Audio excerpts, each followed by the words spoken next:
Have you ever looked at a man's face and said in your mind, this guy seems to be really strong and fearless? And then you look at another guy's face and say deep down in your thoughts, this guy seems to be weak and fragile, I can probably take him on in a fight. We get that impression as human beings from the way someone looks. If you want to go into the details, it is the jaw, eyes, and mid-face. But there is a base feature that is not discussed enough that gives the impression of strength, which is the skull. I'm pretty sure you heard the terms warrior skull and wimp skull before. So they will be today's discussion, which is a really interesting topic, for me at least.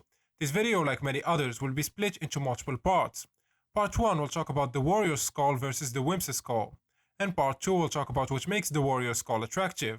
Part 3 will talk about how to get a warrior skull-like appearance.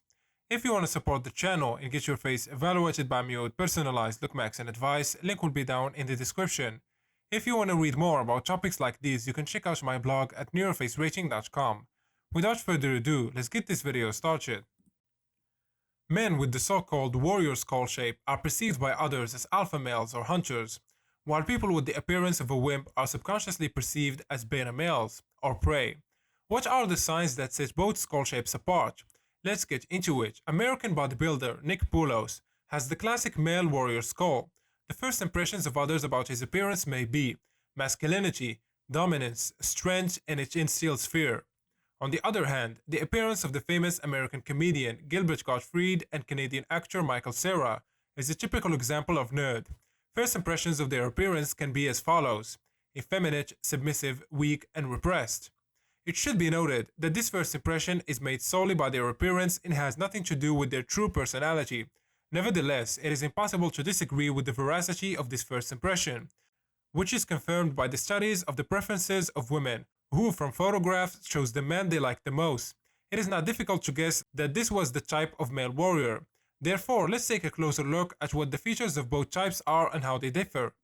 The warrior skull is distinguished by the flat and short occipital bone, while the wimp's is rounded and elongated.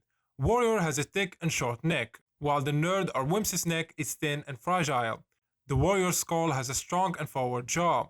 The wimp's has a weak and pushed back jaw. The nose of the warrior is straight and proportional, and the wimp's has it hooked and large.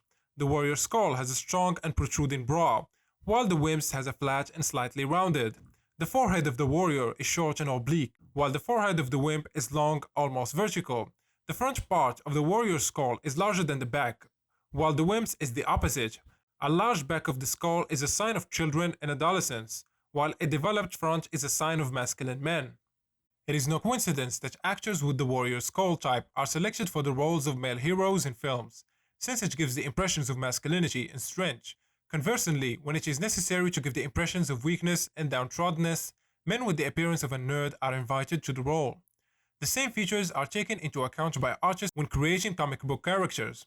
British actor and model David Gandy has a typical male warrior appearance, but let's see what happens to your perception of him as a person if his mainly appearance is maximally close in Photoshop to the appearance of a nerd.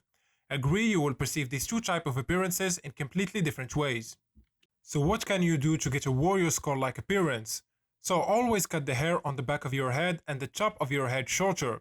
Otherwise, excess hair in these areas will visibly enlarge the back of your skull, making you look like a child.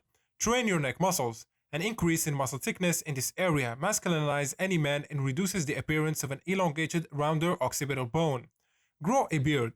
Visually, it will push the lower jaw forward. But what do you guys think about all of this? Let me know your thoughts down in the comment section. That's it for today's video. I hope you guys enjoyed it. A like and subscribe will be highly appreciated. And like usual, catch you guys in the next one.